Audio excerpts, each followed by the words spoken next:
Hello friends, welcome to DS Designers. இந்த வீடியோல Machine Embroidery Tutorial 5 பத்தி பார்க்க போறோம். Tutorial 4 வீடியோல இந்த ஷேப்ஸ்ல சாட்டின் ஸ்டிட்ச் போட்டு உள்ள ரன்னிங்ல எப்படி ஃபில் பண்றதுங்கறத பார்த்தோம். அது எல்லாரும் நல்லா பிராக்டீஸ் பண்ணுங்க. இன்னைக்கு நம்ம ஸ்காலோபிங் ஸ்டிட்ச் பத்தி பார்க்கலாம். இந்த ஸ்க்ரூ வந்து நம்பர் 3 க்கு ஃபிக்ஸ் பண்ணிக்கோங்க. ஃபிக்ஸ் பண்ணியும் போடலாம்.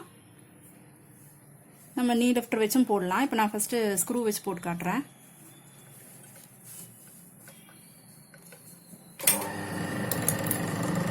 கீழே இருந்து வாங்க.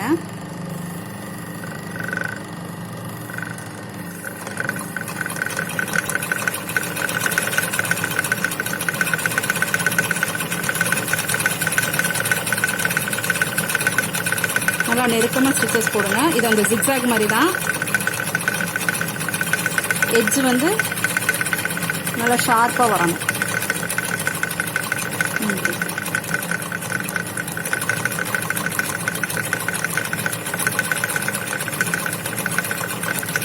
மெதுவா ஃப்ரேம் கொடுங்க.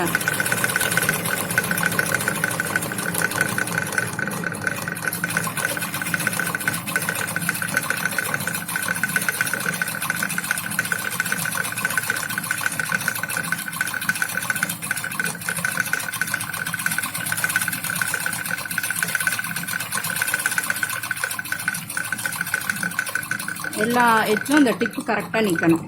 அவ்வளவுதான். இதுதான் ஸ்காலோபிங் ஸ்டிட்ச். இதுலயே இப்ப ஸ்காலோபிங் பிளஸ் zigzag எப்படி போடுறதுன்னு காட்டுறேன்.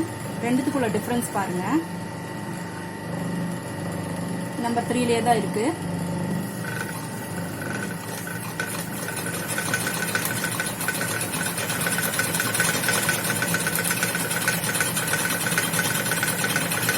இது ஸ்காலோபிங், இது zigzag.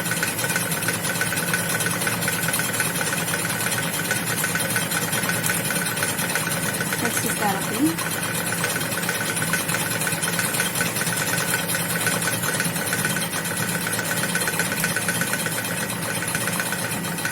zigzag. எல்லா எட்ஜஸும் அந்த டிப்பு வந்து ஷார்ப்பா இருக்கணும். ஸ்காலப்பிங்கோட டிப்பு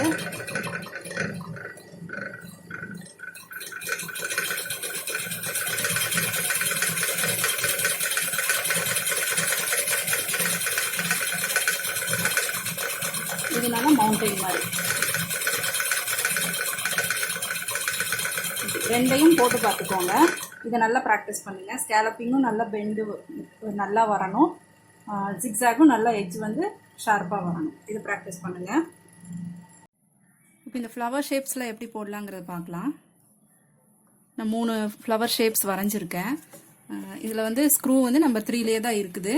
அதிலே ஃபிக்ஸ் பண்ணி இதை போடலாம். ஃபஸ்ட்டு இந்த ரவுண்டை போட்டுருங்க. ரவுண்டுக்கு வெளியே ஸ்டிச் வரக்கூடாது, ரவுண்டுக்கு உள்ள அந்த ஸ்டிச்சை போட்டுருங்க. ஃபஸ்ட்டு இதை வச்சு வரும்போது எங்கே அது விழுகுதுங்கிறத பார்த்துக்கோங்க.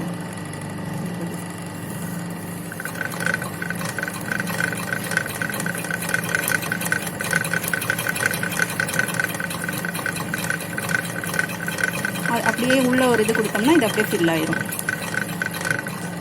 இந்த நூல் கட் பண்ணிட்டு இப்போ இந்த ஷேப்ஸ் போடலாம். ஃப்ரேமை அப்படி இப்படி திருப்பாம இப்படியே வச்சுட்டு இப்படி நகர்த்தி மட்டும் கொடுங்க போதும்.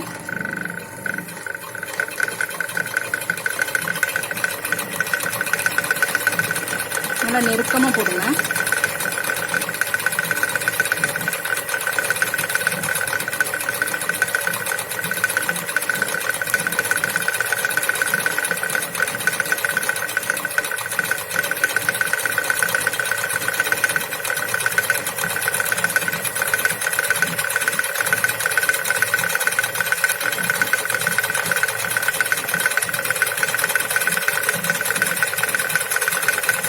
ஒரு சிலர் ஒவ்வொரு பெட்டலுக்கும் ஃப்ரேமை திருப்பி போடுவாங்க. அந்த மாதிரி போடாம ஃப்ரேம் இப்படியே வச்சு அந்த ஷேப்புக்கு ஏற்ற மாதிரி நகுத்தி மட்டும் கொடுங்க போதும். அவ்வளோதான், ஷேப் போட்டாச்சு. இதே வந்து நம்ம ஸ்க்ரூ ஃபிக்ஸ் பண்ணாம நீ லிஃப்டர் ப்ரெஸ் பண்ணி கூட பண்ணலாம். இந்த ஃப்ளவர் அப்படி பண்ண காட்டுறேன். இப்போ உள்ள இருக்கிறதெல்லாம் இந்த நம்பர் 3லயே வச்சு ஃபிக்ஸ் பண்றேன். ஒரு 3 பெட்டல் ஸ்க்ரூ ஃபிக்ஸ் பண்ணியும் ஒரு 2 பெட்டல் வந்து நீ லிஃப்டர் வச்சும் போடலாம். அது எப்படி என்ன டிஃப்ரென்ஸுங்கிறத பாருங்கள். நம்பர் 3க்குள்ள 2க்கு வச்சுக்கிறேன். இப்போது நம்பர் 2ல் ஃபிக்ஸ் பண்ணியிருக்கேன். இப்போது இதுலேயும் அப்படி தான் ஃபஸ்ட்டு இந்த ரவுண்டை உள்ளே போட்டுருங்க.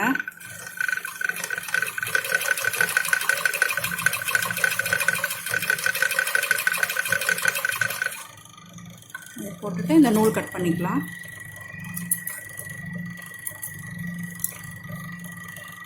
இப்போ பெட்டல் போட ஆரம்பிங்க.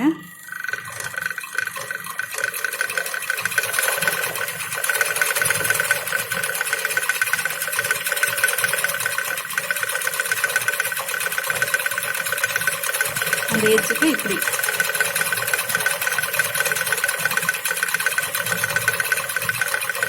வந்து முடிச்சிடணும். அடுத்த பெட்டலுக்கு திருப்பி ஆரம்பிங்க. எப்பவுமே ஊசியை உள்ளே கொடுத்துட்டு ஃப்ரேமை திருப்புங்க.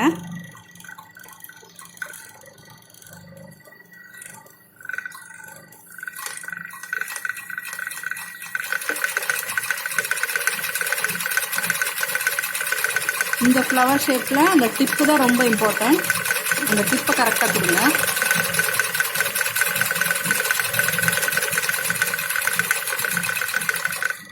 இப்படி வந்து முடிச்சிடுங்க.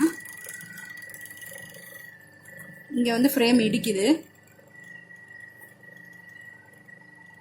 இங்கே பார்த்தீங்கன்னா இப்படி திருப்பும்போது இங்கே ஃப்ரேம் இடிக்கும். அந்த மாதிரி இதுக்கு இப்படி திருப்பிக்கோங்க. இப்படி திருப்பி இங்கே போடணும். அதுக்கு தான் மேலே கீழே எல்லா விதமாகவும் நம்ம போட்டு பழகணும்.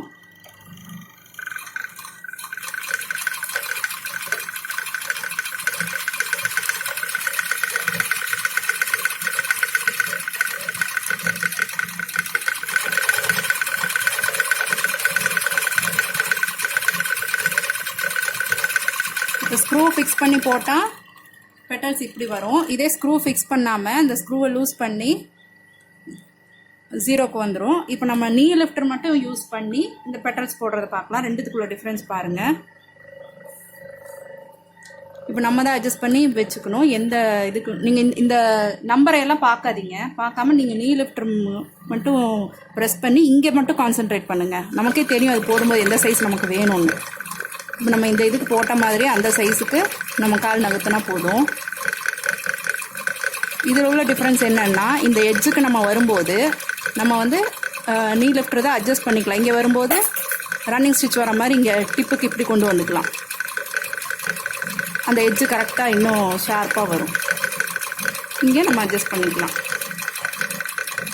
இதையும் பழகணும்.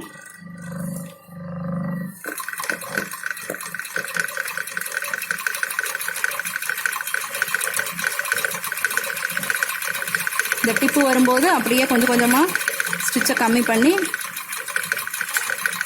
இங்கேருந்து மறுபடியும் ஹெச் பண்ணிக்கலாம். இந்த மாதிரி அட்ஜஸ்ட் பண்ணி போட்டவும் பழகணும். அவ்வளோதான், பெட்டல் போட்டாச்சு. இப்போ இந்த ஷேப் போடலாம். இதுவும் நான் ஸ்க்ரூ ஃபிக்ஸ் பண்ணல, நீ லிஃப்டர் வச்சு தான் போட போகிறேன்.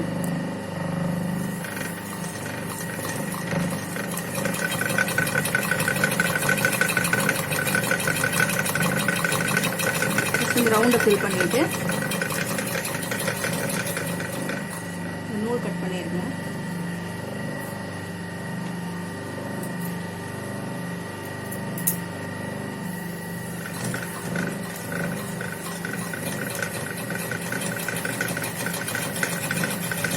ரொம்ப பெருசாக கொடுக்க வேண்டாம், சின்னதாகவே வச்சு போடுங்க. ஏன்னா இதில் 6 பெட்டல் இருக்குது.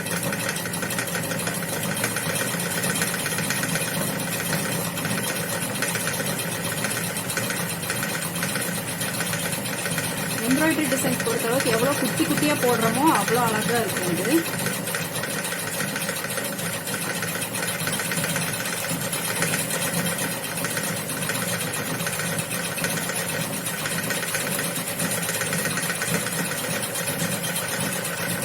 இங்கே வரும்போது கம்மி பண்ணி கொண்டு வந்துடலாம். அப்போ தான் அடுத்த பெட்டலுக்கு அது கரெக்டாக இருக்கும்.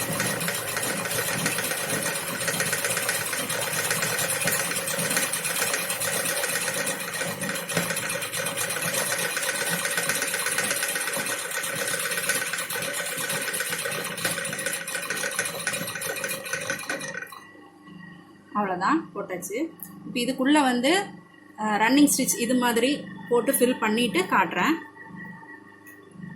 இப்போ இந்த ஷேப்ஸ்லாம் நான் ரன்னிங் ஸ்டிச் போட்டு ஃபில் பண்ணிட்டேன். இதுக்கு ரெட் கலர் போட்டிருக்கேன், இதுக்கு பிங்க் கலர், இது கிரீன் கலர் போட்டிருக்கேன். இதுலலாம் எப்படி போட்டு ஃபில் பண்ணணுங்கிறது நான் Tutorial 4 வீடியோவில் ஸ்டிச் பண்ணுறதை பற்றி சொல்லியிருக்கேன். அந்த வீடியோவை பார்க்காதவங்க மேலே கார்ட்ஸ்லையும் கீழே டிஸ்கிரிப்ஷன்லேயும் அதோட லிங்க் கொடுக்குறேன், அதை போய் செக் பண்ணி பாருங்கள். இப்போ இதை டிசைன்ஸ் போட்டுட்டு இந்த மாதிரி உள்ளே ஃபில் பண்ணியும் விடலாம். அப்படி இல்லாட்டி இந்த மாதிரி கேப் இருக்கிற இடத்துல இப்படி ஸ்டோன்ஸும் வைக்கலாம், அது இன்னும் அட்ராக்டிவாக இருக்கும். இப்படியும் வச்சுக்கலாம் நம்ம. அவ்வளோதான். நெக்ஸ்ட் கிளாஸில் இந்த ஒவ்வொரு ஸ்டிச்சுக்கும் ஒவ்வொரு டிசைன் எப்படி போடுறது, எப்படி ஃபைல் பண்ணுறதுங்கிறத பற்றி சொல்கிறேன். என்னோடய ஃபைல் பற்றியும் நான் சொல்கிறேன். இந்த வீடியோ உங்களுக்கு யூஸ்ஃபுல்லாக இருந்தால் லைக் பண்ணுங்கள், ஷேர் பண்ணுங்கள், சப்ஸ்கிரைப் பண்ணுங்கள். இதில் ஏதாவது டவுட்ஸ் இருந்தால் கமெண்ட் பாக்ஸில் கமெண்ட் பண்ணுங்கள். தேங்க்யூ ஃபார் வாட்சிங். பாய்.